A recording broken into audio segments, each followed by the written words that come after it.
और very good afternoon students. काफ़ी समय बाद एक बार फिर से आप लोगों को आपके विनय सर क्लासेस में एक बार फिर से स्वागत है। बहुत दिनों बाद आ रहे हैं, लेकिन क्या करें, कहावत है कि देर आए दुरुस्त आए। काफ़ी सारे स्टूडेंट मुझे बार बार एक क्वेश्चन पूछ रहे थे कि सर फिजिक्स में जो लाइट वाली चैप्टर है उसकी न्यूमेरिकल सोल्व नहीं होती है, और न्यूमेरिकल सोल्व नहीं होगी तो मार्क्स बहुत कम आ जाएंगे। बट ऐसा कंसेप्चुअल नहीं है, ये रॉन्ग कंसेप्ट है। आपका 100% मार्क्स जो होता है वो आपके न्यूमेरिकल पे बेस्ड नहीं होता है। लेकिन मैं बीइंग अ टीचर में ये भी नहीं बोल सकता कि आप न्यूमेरिकल को छोड़ करके आए अपने एग्जाम में, आप न्यूमेरिकल बनाएं।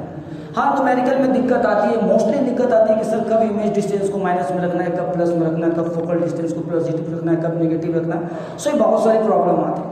तो चलिए कुछ ऐसा ही एक शॉर्ट ट्रिक हम लगाते हैं कि इजीएस्ट वे कोशिश कर रहे हैं बनाने के लिए, सो डेट आपको समझ में आ जाएगी कैसे हम न्यूमेरिकल सोल्व कर सकते हैं। सो स्टार्ट करते हैं हम मिरर से। एज यू नो कि मिरर की दो टाइप्स होती है, आप सभी को पता है कि मिरर दो प्रकार के होते हैं। एक तो आपका मिरर होता है कनकेव और दूसरा होता है कन्वेक्स मिरर। ये हम सबको आपको पता होता है। इसके अलावा आपने ये भी पढ़ रखा होगा कि मिरर की फॉर्मूला होती है। मिरर की फॉर्मूला 1/f=1/v + 1/u, जहां f को आप लिखते हैं फोकल डिस्टेंस, एम आई राइट? आप लिखते हैं फोकल लेंथ या focal distance, whatever you right, depend on you कि आप क्या लिख रहे होते हैं। v का मतलब होता है आपने इमेज का डिस्टेंस को लिखा है, इमेज डिस्टेंस लिखा है, और u = होता है आपने ऑब्जेक्ट के डिस्टेंस को लिखा है। ये आपको ध्यान होगा, और अगर नहीं ध्यान है तो कृपया आप ध्यान दे दें। सेकेंड, बहुत बार क्या होता है कि न्यूमेरिकल में फोकल डिस्टेंस ना दिया हो। बहुत बार ऐसा होता है कि न्यूमेरिकल में फोकल डिस्टेंस ना दिया हो और फोकल डिस्टेंस की जगह पे दे दिया गया हो रेडियस r दे दिया, तो उससे में घबराने की कोई बात नहीं। आप रेडियस का यूज करके फोकल निकाल सकते हैं, क्योंकि f फॉर्मूला होता है r/2 और r/2। अब r/2 लिखेंगे तो आपको रेडियस मिल जाएगा। तो यहां तक तो आपको भी क्लियर हो गया। द क्वेश्चन इज कि सर हमें फोकल लेंथ कब प्लस में रखना है और कब माइनस में रखना है। तो बच्चों आप ध्यान दें, मिरर आपने एज यू नो कि मिरर दो टाइप्स के होते हैं, कनकेव मिरर होता है और दूसरा मिरर जो होता है वो कन्वेक्स मिरर होता है। आपको पता ही ये बात है। चलिए, अगर आपके न्यूमेरिकल में, अगर आपके क्वेश्चन में मिरर कनकेव दिया हो, ध्यान दें मिरर कनकेव दिया हो, तब आपकी फोकल लेंथ जो होगी वो माइनस में होगी। ये बातें ध्यान रखें। जब आप न्यूमेरिकल बना रहे हैं और आपके न्यूमेरिकल या आपके क्वेश्चन में मिरर जो है वो कॉन्केव दिया हो, तो आप फोकल लेंथ नेगेटिव रखेंगे। इन द सेम वे, अगर आपको मिरर क्वेश्चन में कन्वेक्स दिया हुआ हो तो आप इसे पॉजिटिव रखेंगे। तो यू शुड रिमेंबर कि if the mirror is a concave, your focal length should be negative. If the mirror is convex, in that case the focal length must be positive. अब एक बात और भी ध्यान दें, ये बेटा ये सिर्फ मिरर के केस में ही नहीं होगा, ये आप इसे लेंस में भी यूज कर सकते हैं। लेंस का भी सेम होगा। अगर लेंस आपकी कनकेव होगी माइनस, अगर आपकी लेंस कन्वेक्स होगा फोकल लेंथ पॉजिटिव होगा। उम्मीद करता हूं कि आपको ये चीजें समझ में आ गई होगी। चलिए अब हम बात करते हैं u को कब पॉजिटिव रखना है, कब नेगेटिव रखना है। तो इसके लिए एक छोटी सी साइन कन्वेक्शन के बारे में जानकारी लेंगे। वैसे तो बड़े बड़े साइन कन्वेक्शन है, बट हम छोटी एक साइन कन्वेक्शन को ध्यान में रखेंगे और कुछ नहीं। इस साइन कन्वेक्शन को समझने के लिए चलिए अब एक मिरर बनाते हैं। एक मिरर मैंने ये बनाया और ये मिरर का पोल मैंने डाल दिया।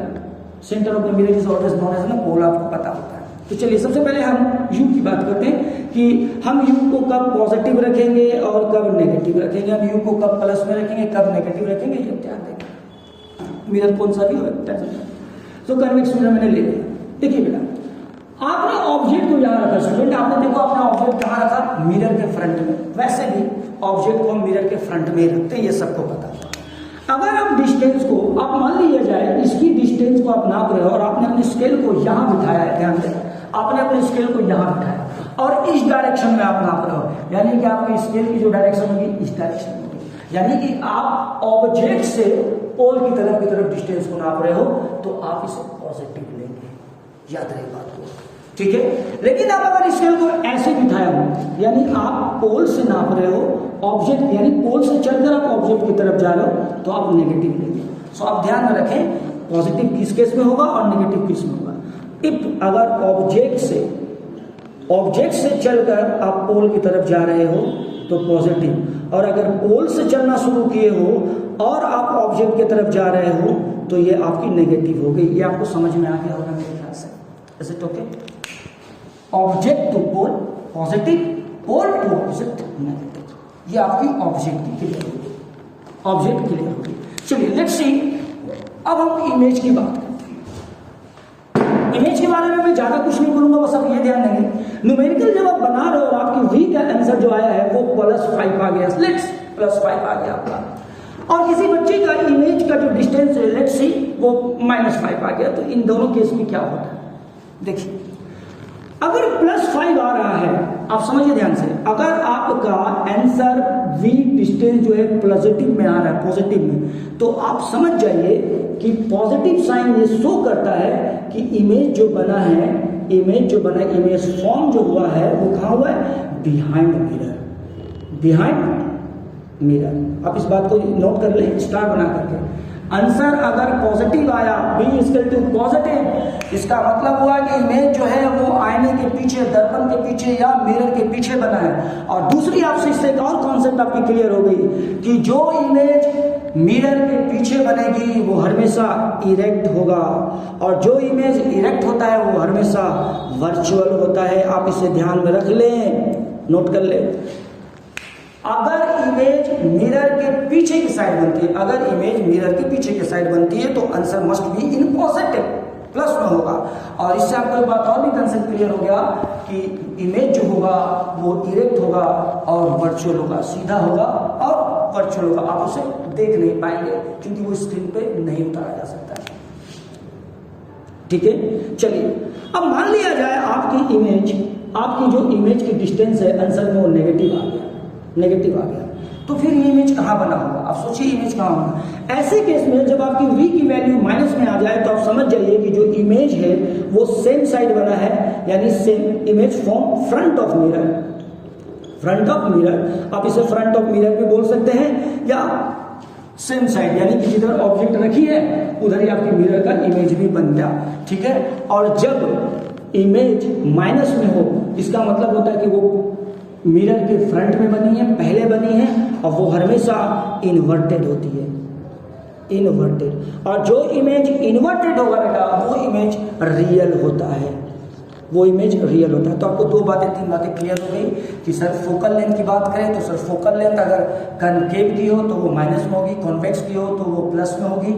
ठीक है, और आपका यू के बारे में भी आपने समझ गया कि सर यू का क्या डिस्टिंक्शन है कि आप जब ऑब्जेक्ट से पोल की तरफ चलेंगे तो पॉजिटिव, और जब पोल से ऑब्जेक्ट की तरफ चलेंगे तो नेगेटिव। सो आपको ये सारी चीजें क्लियर हो गई कि फोकल लेंथ को कब आपको पॉजिटिव रखना है, कब नेगेटिव रखना है, कब वी को आपको पॉजिटिव रखना है, कब नेगेटिव रखना है, एंड कब आपकी यूज होगी वो पॉजिटिव होगी और नेगेटिव होगी। सो ये दो सब बातें आपको क्लियर हो गई कि फोकल लेंथ आपको पॉजिटिव रखना है, सॉरी नेगेटिव रखना है in case of concave, focal length आपको नेगेटिव रखना है, पॉजिटिव रखना है इन केस ऑफ कॉन्वेक्स रखना है, कॉन्वेक्स जब मिरर हो तो। ये बातें आपको समझ में आ गई होगी। फिर मैंने ये बताया आपको कि जो इमेज डिस्टेंस है वो कब पॉजिटिव होगी, कब नेगेटिव होगी, और पॉजिटिव साइन से आपको क्या रिस्पॉन्स मिलता है और नेगेटिव से आपको क्या रिस्पॉन्स मिलता है। सो अभी मैंने बताया कि अगर आपकी इमेज की डिस्टेंस, अगर आपकी वी की डिस्टेंस आपके न्यूमेरिकल में पॉजिटिव हो तो इसका मतलब ये होता है कि इमेज जो है वो मिरर के पीछे बन रहा है, और जो चीजें मिरर के पीछे बनेगी ना बेटा वो इरेक्ट होगा, और जो इरेक्ट होगा ना वो आपका वर्चुअल होगा। ये बात आपको समझ में आ गई। अगर आपकी इमेज डिस्टेंस मान लिया गया, अगर आपकी इमेज डिस्टेंस माइनस में आ गई ना तो आप ये समझ जाइए कि मिरर की फ्रंट में बनी है, और जो चीजें मिरर की फ्रंट में बनती है ना उससे एक बात क्लियर हो गया कि वो इन्वर्टेड होगा, और जो इमेज इन्वर्टेड होगी वो एक्चुअली में रियल इमेज होगी। रियल इमेज का मतलब होता है कि जिसे आप स्क्रीन पे कास्ट कर सकते हैं, जिसे आप स्क्रीन पे ला सकते हैं। तो उम्मीद करते हैं कि आपको ये सब जो बातें जो मैंने आज बताया, जो आपको कॉन्सेप्ट बताया वो आपको क्लियर हो गई होगी। ओके, नाउ अब हम बात करते हैं मैग्निफिकेशन का। मैग्निफिकेशन आप सबको पता है कि मैग्निफिकेशन क्या होता है और मैग्निफिकेशन से क्या क्या बातें पता चलती है, ये भी एक बार आप सब देखिए। So magnification M equal to होता है the height of image upon में height of object, height of image upon height of object. चलिए मान लिया आपने न्यूमेरिकल बनाया, न्यूमेरिकल में मैग्निफिकेशन का जो वैल्यू आया वो 1 आ गया। कहीं कहीं पे आप देखते होंगे कि मैग्निफिकेशन की वैल्यू जो है वो 0.15 आ गया, कहीं कहीं पे आप देखेंगे मैग्निफिकेशन की जो वैल्यू है वो 2 आ गया। तो सर इससे क्या प्रूफ होता है, इससे क्या प्रूफ होता है? तो आप ध्यान रखें, अगर मैग्निफिकेशन का वैल्यू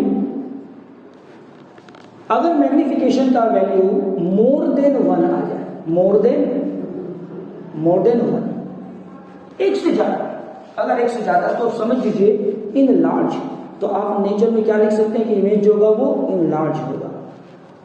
अगर मैग्निफिकेशन का वैल्यू जो है वो मान लिया जाए कि लेस देन 1 आ जाए, लेस देन 1 आ जाए, यानी एक से कम, तो आप समझ जाइए कि जो इमेज होगा वो डिमिनाइज्ड होगा। समझ में आई आपको बात? एक बार फिर से सुनिए। आप मैग्निफिकेशन निकाल रहे हो, इस फॉर्मूले को अप्लाई करके आप मैग्निफिकेशन निकाल रहे हो, और एक बच्चे का आंसर जो है वो मैग्निफिकेशन आया है मोर देन 1। मोर देन 1 का मतलब हो गया, मान लीजिए ये एक से ज्यादा, इसका मतलब हो गया 2 आया है। सर 2 आया तो हम बोलेंगे कि सर वो जो इमेज होगा वो इन लार्ज होगा। इससे हमारे पता चल गया कि जो साइज है, जो आपने साइज निकाला है इमेज का, जो साइज है, साइज ऑफ इमेज जो होगा वो क्या निकलेगा, लार्ज निकलेगा। और अगर आपने मैग्निफिकेशन निकाला और लेस देन 1 आ गया, यानी एक से कम आ गया, तो आप समझ जाइए कि जो साइज ऑफ इमेज होगा वो क्या होगा, डिमिनिश्ड होगा, बहुत छोटा सा होगा। ये बात आपको समझ में आ गई? ठीक है। एक कंसेप्ट और भी आता है कि सर मैग्निफिकेशन अगर मान लिया जाए +1 आ गया, या मैग्निफिकेशन आ गया इक्वल टू -2 आ गया, तो बेटा अभी प्लस माइनस पर ध्यान देना बंद कर दे। अब सिर्फ न्यूमेरिकल वैल्यूज पे ध्यान दें, आप इंटीजर्स को छोड़ दें कि इसके पीछे पॉजिटिव लिखा है या नेगेटिव लिखा है। आपको सिर्फ ये देखना है +1 हो -1 हो, उससे कोई फर्क नहीं पड़ता। अगर माइनस, देखिए आप ध्यान से देखिए, अगर ये -2 है तो भी इसका मतलब यही होगा कि सर मैग्निफिकेशन का वैल्यू जो है वो मोर देन 1 है, एक से ज्यादा है, इन लार्ज में। अगर +2 हो तो भी आप समझिए उससे कोई फर्क नहीं पड़ता है, आपकी जो मैग्निफिकेशन है इस केस में भी मोर देन 1 ही है, और इस केस में भी इन लार्ज होगा। तो आप अभी रेक्टिफाई करेंगे, प्लस माइनस को आप छोड़ दें, सिर्फ आप ये देखें 1 से ज्यादा है या 1 से कम है। ये बात आपको समझ में आ गई? हाँ, समझ में आ गई आपको? हाँ, एक चीज आपको ये बात समझना है, यहाँ पर ध्यान देनी बहुत जरूरी है, आप ये चीजें ध्यान दें, बहुत नोट करते हैं। इसमें 2 बातें, एक तो m की वैल्यू अगर प्लस में आ गया और m की वैल्यू अगर माइनस में आ गया, 2 है मान लिया जाए, दोनों केस में आप नेगेटिव साइन को पॉजिटिव साइन को भूल जाइए, बस इतना मान लीजिए एक से ज्यादा है तो इन लार्ज होगा। लेकिन यहां से एक बात आपको और पता चलेगी, क्या पता चलेगी, नेचर ऑफ इमेज। कैसे पता चलेगा, आप यह ध्यान रखें, नेचर ऑफ इमेज।